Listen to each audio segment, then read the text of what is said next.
வணக்கம். National academy போட்டித் தேர்வு பயிற்சி மையம் Viluppuram. TET paper 1 paper 2 result வந்ததுக்கப்புறம் பிப்ரவரி 8 அன்னைக்கு நம்ம சென்டரில் எஸ்ஜிடி நியமன தேர்வுக்கு உண்டான பயிற்சி வகுப்புகளும் யூஜிடிஆர்பி தேர்வுக்கு Tamil, English, maths, physics, chemistry, history ஆகிய பாடங்களுக்கு புதிய வகுப்புகள் துவங்கியிருக்கு. இந்த பயிற்சி வகுப்புகள் சனி, ஞாயிறு மற்றும் காமன் ஹாலிடேஸ் அப்போ மார்னிங் 9:30 ஸ்டார்ட் பண்ணி ஈவினிங் 5 o'clock வரைக்கும் கிளாஸ் நடத்துவோம். ஒவ்வொரு வாரமும் டெஸ்ட் நடக்கும் லஞ்ச் ஹவரில். இந்த வாரம் நடத்துகிற போர்ஷன் நெக்ஸ்ட் வீக். இப்பொழுது தேர்வு முறைகள் எவ்வாறு மாறி இருக்கின்றனவோ அதற்கேற்ற போல அவர்களுக்கு தேர்வுகளை நடத்தி மிக சிறப்பாக தேர்வுக்கு தயார் செய்து கொண்டிருக்கிறது நம்முடைய நிறுவனம் Viluppuram National Academy. UG TRB exam எழுதி அதில் தேர்வாக்கி சிவி போயிட்டு ஃபைனல் செலெக்ஷன் லிஸ்ட் வந்து எல்லோருக்கும் சிஎம் ஒரு விழா வச்சு ஆர்டர் இஷ்யூ பண்ணாங்க. இந்த வாரம் அவங்க எல்லோரும் ஜாயின் பண்ண போகிறாங்க ஸ்கூல்ஸில். அவர்கள் எல்லோருக்கும் நமது நிறுவனம் சார்பான வாழ்த்துக்களும் மகிழ்ச்சியும் தெரிவித்துக் கொள்கிறோம். அதில் நம்ம சென்டரில் சிதம்பரத்துலேருந்து வந்து ஹிஸ்ட்ரி சப்ஜெக்டில் ஸ்டேட் செகண்ட் மார்க் வாங்கின மகேஸ்வரி அவர்கள் நம்முடைய நிறுவனத்திற்கு வந்து இப்போ படிக்கிற மற்ற ஸ்டூடெண்ட்களுக்கு ஒரு மோட்டிவேஷனாக இருக்கும் அப்படின்றதுனா அவங்க எவ்வாறு தேர்வுக்கு தயாரானாங்க, எப்படி இந்த ஸ்கோர் எட்ட முடிஞ்சது அப்படின்னு அவங்களோட எக்ஸ்பீரியன்ஸை நாம தெரிஞ்சுக்கலாமே. நம்ம நிறுவனம் சார்பாக வாழ்த்துக்கிறோம், நிறுவனம் சார்பாக வரவேற்கிறோம். நம்ம சென்டரில் படித்து நீங்கள் ஸ்டேட் செகண்ட் மார்க் வாங்கியிருக்கீங்க. நம்ம சென்டரில் இனி படிக்கக்கூடியங்க உங்களை மாதிரி சாதிக்கணும் அப்படின்றதுக்காக உங்களோட எக்ஸ்பீரியன்ஸை ஷேர் பண்ணுங்கள் மகேஸ்வரி அவர்களே. Thank you sir. என் பேர் மகேஸ்வரி, நான் சிதம்பரத்துலேருந்து வரேன். இங்கே 2019 இங்கே நான் டெட்டுக்கு ஜாயின் பண்ணேன். அதுக்கப்புறம் 2019 டிஆர்பி, 2021 டிஆர்பி எல்லாமே லைனாக வந்துடுவேன். எந்த கால்ஃபர் வந்தாலும் இங்கே வந்துடுவேன். சார் ரொம்ப மோட்டிவ் பண்ணுவாங்க. ஒவ்வொரு டெஸ்ட்டு முடிஞ்சோடனே வந்து அந்த ஃபஸ்ட்டு 3 மார்க் யார், ஃபஸ்ட்டு இந்த 2019 வரும்போதெல்லாம் அந்த ஒட்டுவாங்க. First 3 mark யாருன்றதை ஒட்டுவாங்க. அதில் பேர் வருமா அப்படின்னு பார்க்குறதே, நம்ம பேர் வந்துருமா அப்படின்றது பார்க்குறது ரொம்ப சந்தோஷமாக இருக்கும்.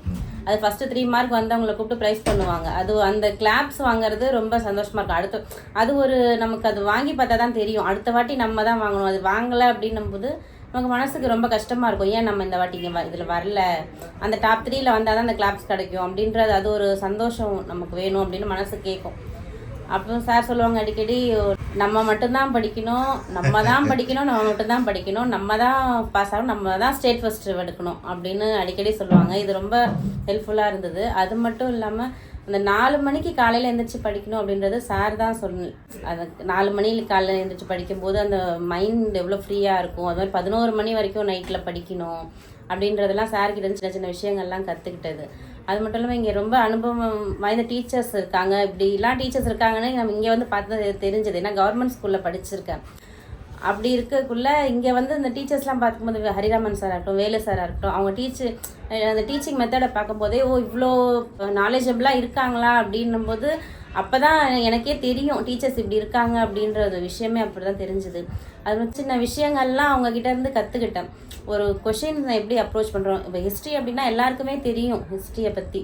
ஆனால் அந்த சப்ஜெக்ட் எப்படி அப்ரோச் பண்ணுறோம் அப்படின்றது சில டீச்சர்ஸ்ட்டு இருந்து தான் நம்ம அதை கற்றுக்க முடியுது. அதுதான் நம்ம அகாடமி வந்து நம்ம கற்றுக்கிற விஷயம். இப்போ தானாக படித்தாலுமே அப்படியே மெட்டீரியல் அப்படியே படிச்சுட்டே போவோமே தவிர அந்த டெக்னிக்ஸ் நுணுக்கங்கள் அதெல்லாம் நம்ம கற்றுக்க முடியாது. நிறையா வேலு சார் இருக்குது அந்த டைமில் நான் ரொம்ப நன்றி சொல்லிக்கணும். சின்ன விஷயங்கள், ஒரு கொஷினை எப்படி அப்ரோச் பண்ணுறது, தெரியாத கொஷினுக்கு எப்படி ஆன்சர் எடுக்கிறது, அந்த மாதிரி ஒரு நிறைய அவர்கிட்ட ஒரு மைன்யூட்டான அந்த கொஷின்ஸ் எல்லாம் கிடைக்கும்.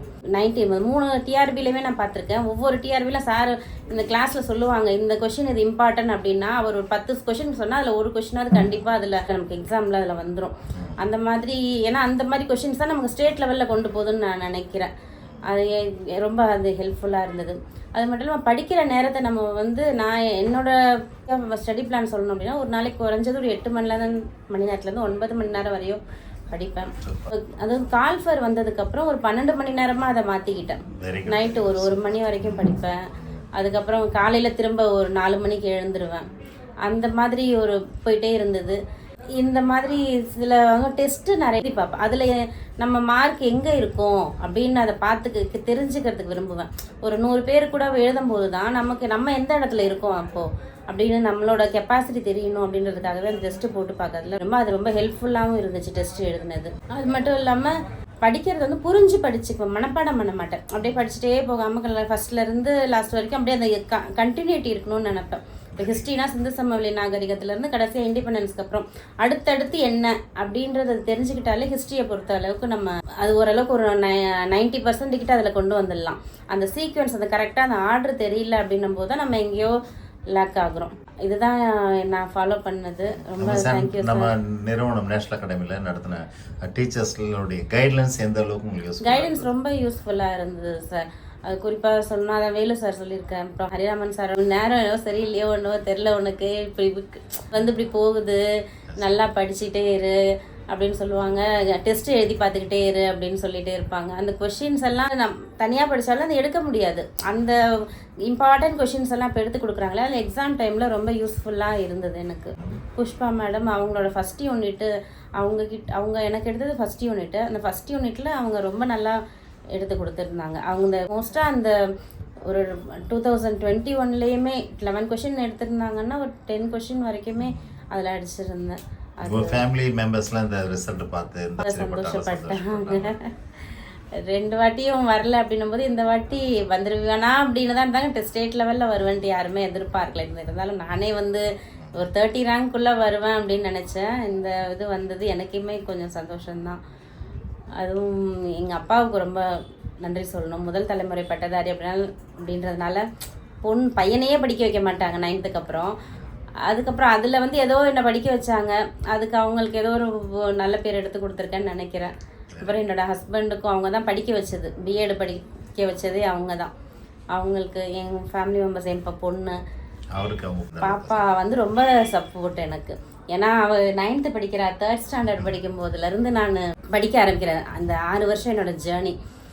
அந்த இதில் வந்து எனக்கு இவளுக்கு அப்புறம் 2 குட்டி பசங்க இருக்குது. 4th ஒருத்தி, 1st ஸ்டாண்டர்ட் ஒரு பையன் இப்போ படிக்கிறான்.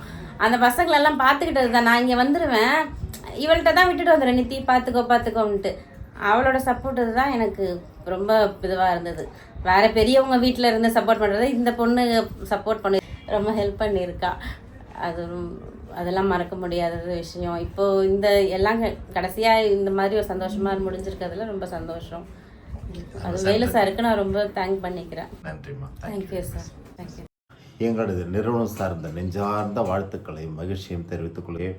நமது நிறுவனத்தில் படிக்கிற எல்லோரும் ஸ்டேட் ஆப்பராக வரணும், நம்ம சென்ட்ரல் படிக்கிற அத்தனை பேருமே செலக்ட் ஆகிடும் அப்படின்னு குறிக்கோளில் நாம் பாடம் நடத்திக்கிட்டு இருக்கோங்க. நீங்களும் வாங்க, நல்லதே நடக்கும். நன்றி, வணக்கம்.